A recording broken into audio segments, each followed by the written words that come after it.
Hi everyone, greetings from clapping hands. இன்னைக்கு இந்த வீடியோல நம்ம டைம் மேனேஜ்மெண்ட் பார்ட் 3 பத்தி தாங்க பார்க்க போறோம்.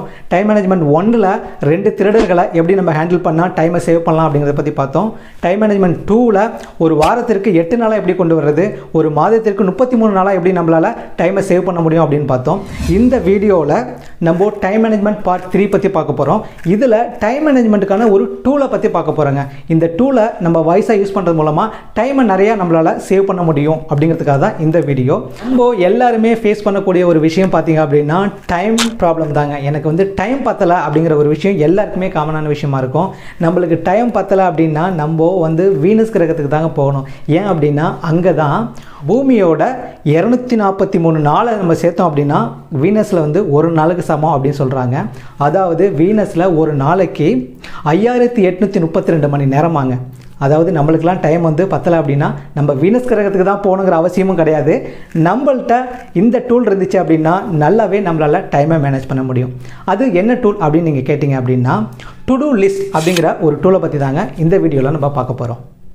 சில பேர் கேட்பாங்க, என்ன ஒரு டு டூ லிஸ்ட் எழுதுறதுனால என்ன பெனிஃபிட் இருக்குது, நான் எல்லாத்தையுமே என்னோடய மெமரியில் வச்சுக்குப்பேன், அதை நான் ஒன் பை ஒன்னாக என்னோடய டாஸ்க்கை முடிச்சுட்டு நான் சக்ஸஸ் பண்ணிவிடுவேன், அது டு டூ லிஸ்ட்டில் என்னால் என்ன பண்ண முடியும் அப்படின்னு நீங்கள் கேட்டிங்கன்னா டு டூ லிஸ்ட் அப்படிங்கிறது நிறையா பெனிஃபிட்ஸை கொடுக்கக்கூடிய ஒரு டாஸ்க் லிஸ்ட் அப்படின்னு சொல்லாங்க.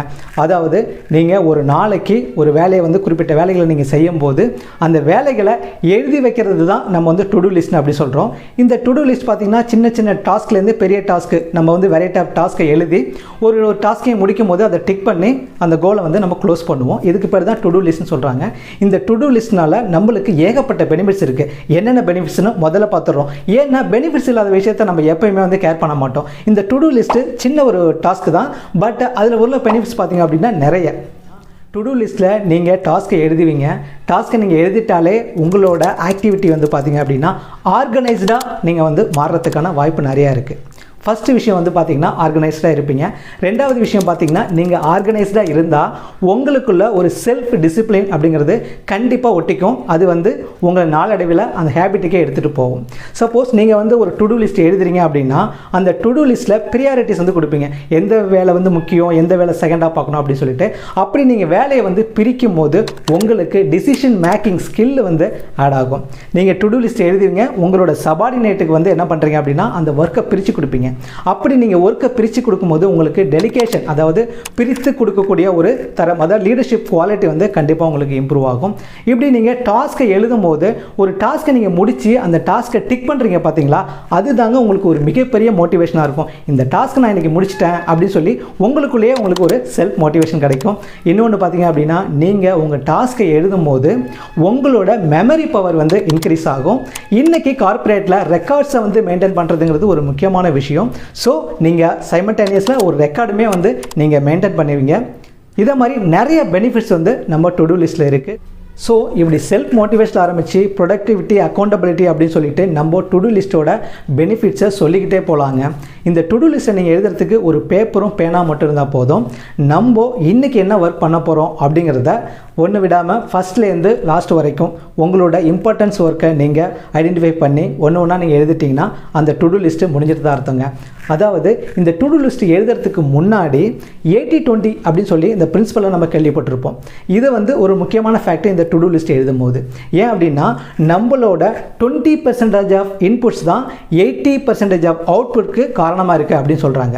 அதாவது ஒரு ஃபேக்ட்ரியில் 100 பேர் இருந்தாங்க அப்படின்னா அவங்களில் 20 எஃபிஷியண்ட்டான எம்ப்ளாயி தான் 80% அவுட்புட்டுக்கு காரணமாக இருக்காங்க அப்படின்னு சொல்கிறாங்க.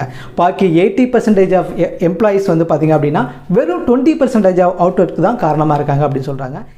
ஸோ இப்போது நீங்கள் இன்றைக்கி என்ன ஒர்க் பண்ண போகிறீங்க அப்படின்னா ப்ரியாரிட்டிஸ், அதாவது முக்கியத்துவம் நீங்கள் கொடுக்குற 20%க்கான டாஸ்க் என்னென்ன.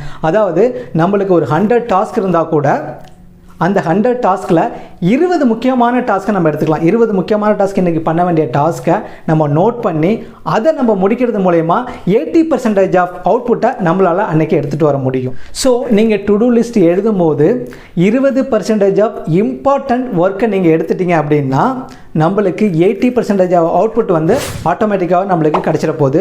ஸோ ஆட்டோமேட்டிக்காகவே நம்மளுக்கு டைம் வேஸ்ட் அப்படிங்கிறது கம்மியாகிடும்.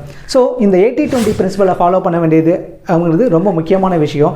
ஏன் அப்படின்னா நம்மளுக்கு 100% வேலை முக்கியம்தான். பட் அந்த 100%த்தில் 20% பெனிஃபிட்டான ஒர்க்கை நம்ம ப்ரியாரிட்டிஸ் பண்ணும்போது கண்டிப்பாக நம்ம டைம் வேஸ்டேஜை தடுக்க முடியுங்க. Ideas without action are useless அப்படின்னு சொல்லிட்டு ஹெலன் கெல்லர் சொல்லியிருக்காரு. இந்த ஆக்ஷன் அப்படிங்கிறது எப்பயுமே ஒரு ஆக்ஷன் பிளான் இருக்கணும். அந்த ஆக்ஷன் முடியணும் அப்படின்னா நீங்கள் ஒரு ஆக்ஷன் பிளான் இருந்தால் தான் நம்மளால் ஒரு டாஸ்க்கை கம்ப்ளீட் பண்ண முடியும். ஸோ அதுக்கான பிளான் தான் நம்ம டு டூ லிஸ்ட். இந்த டு டூ லிஸ்ட் பார்த்தீங்க அப்படின்னா டெய்லியுமே நீங்கள் ஒரு 10 மினிட்ஸ் அதுக்காக ஒதுக்கி ஆகணும். நீங்கள் இன்றைக்கி என்னென்ன டாஸ்க் பண்ண போகிறீங்க அப்படிங்கிறதுக்காக ஒரு 10 நிமிஷம் ஒதுக்கணும். ப்ளஸ் அதோடு சேர்த்து அதுக்கு செப்பரேட்டான ஒரு லெட்டர் பேடோ இல்லை வந்து ஸ்கிரிப்லிங் பேடோ இல்லை டைரியோ சம்திங் ஏதாவது வந்து நீங்கள் ஒரு டாக்குமெண்ட்டோ ஒரு பெண்ணோ வந்து செப்பரேட்டாக யூஸ் பண்ணி ஆகணும். இந்த டைம் ஒதுக்கிறது ப்ளஸ் டாக்குமெண்ட் இது வந்து ஈஸியான வேலை. ஸோ இது ரெண்டுமே நம்ம எடுத்துட்டோம் அப்படின்னா மூணாவதாக பார்த்தீங்க அப்படின்னா இன்றைக்கி செய்யக்கூடிய வேலைகளை நம்ம ப்ரியாரிட்டிஸ் பண்ணணும். ஆல்ரெடி நம்ம 80-20 பிரின்சிபலை பற்றி பார்த்தோம். அந்த மெத்தடை யூஸ் பண்ணி உங்களுக்கு நிறைய அவுட்புட் கொடுக்கக்கூடிய வேலைகளை வந்து நீங்கள் ஃபஸ்ட்டு செகண்ட் அப்படின்னு சொல்லி ப்ரியாரிட்டிஸ் கொடுத்து ஒரு நீங்கள் எழுதுறீங்க, டு டூ லிஸ்ட்டில் எழுதிடுறீங்க. எழுதும் போது எல்லாருமே நம்ம பண்ணக்கூடிய தப்பு பார்த்தீங்க அப்படின்னா எப்போயுமே ஈஸியாக இருக்கிற வேலையை தான் ஃபஸ்ட் எழுதுவோம். அந்த தப்பை மட்டும் நம்ம எப்பயுமே பண்ணக்கூடாது. எப்பயுமே அன்னைக்கு நாளில் கசப்பாக இருக்கக்கூடிய கஷ்டமான வேலைகளை ஃபஸ்ட்டு நீங்கள் எழுதிட்டீங்க அப்படின்னா அந்த வேலைகளை நீங்கள் முடிக்கும் போது கண்டிப்பாக நிறையா மோட்டிவேட் ஆகிங்க. ஃபாலோ பண்ணி வரக்கூடிய சின்ன சின்ன வேலைகள் அதுவாகவே முடிஞ்சிடும் end of the day. So நிறையா உங்களால் ப்ரொடக்டிவிட்டி எடுத்துகிட்டு வர முடியும். நம்ம ஆக்ஷனாக எழுதுகிறோம், அதை டிக் பண்ணி ஒரு வேலையாக முடிக்கிறோம்.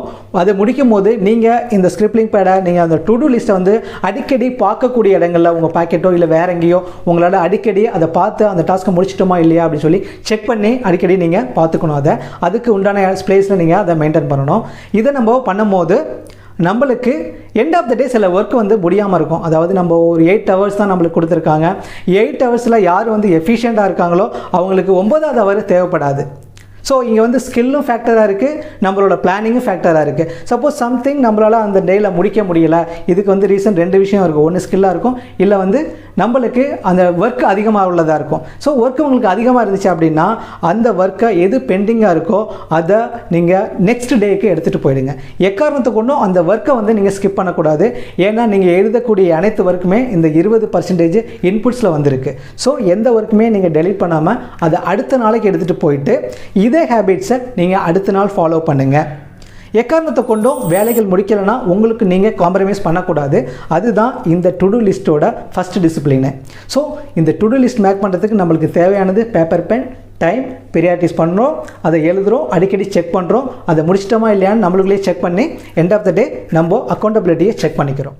ஸோ இந்த வீடியோட கன்க்ளூஷன் பார்த்தீங்க அப்படின்னா நம்ம நிறைய டைம் சொல்லி கேள்விப்பட்டிருப்போம், நீ 20 டைம் படிக்கிறத விட ஒரு டைம் எழுதிப்பார், அது வந்து உன் மனதில் நல்லா நிற்கும் அப்படின்னு சொல்லி நம்ம ஸ்கூல் டயத்தில் கேள்விப்பட்டிருப்போம். அதே மாதிரி உங்களோட டாஸ்க்கை நீங்கள் எழுதுறது மூலமாக நிறையா பெனிஃபிட்ஸ் இருக்குது. ஸோ நீங்கள் ப்ரொடக்டிவிட்டியாகவும் அக்கௌண்டபிலிட்டியாகவும் இருக்கணும் அப்படின்னு ஆசைப்பட்டீங்கன்னா உங்களோட டு டூ லிஸ்ட் ஹேபிட்டை இன்றைக்கே ஆரம்பிங்க. அது மூலமா நிறைய பெனிஃபிட்ஸ் உங்களுக்கு கண்டிப்பாக கிடைக்கும் அப்படின்னு நான் நம்புகிறேன். இந்த வீடியோவில் சில இன்புட்ஸ் உங்களுக்கு கிடைச்சிருக்கும் அப்படின்னு நான் நம்புகிறேன். சீக்கிரமாகவே இன்னொரு வீடியோவில் நான் உங்களை சந்திக்கிறேன்.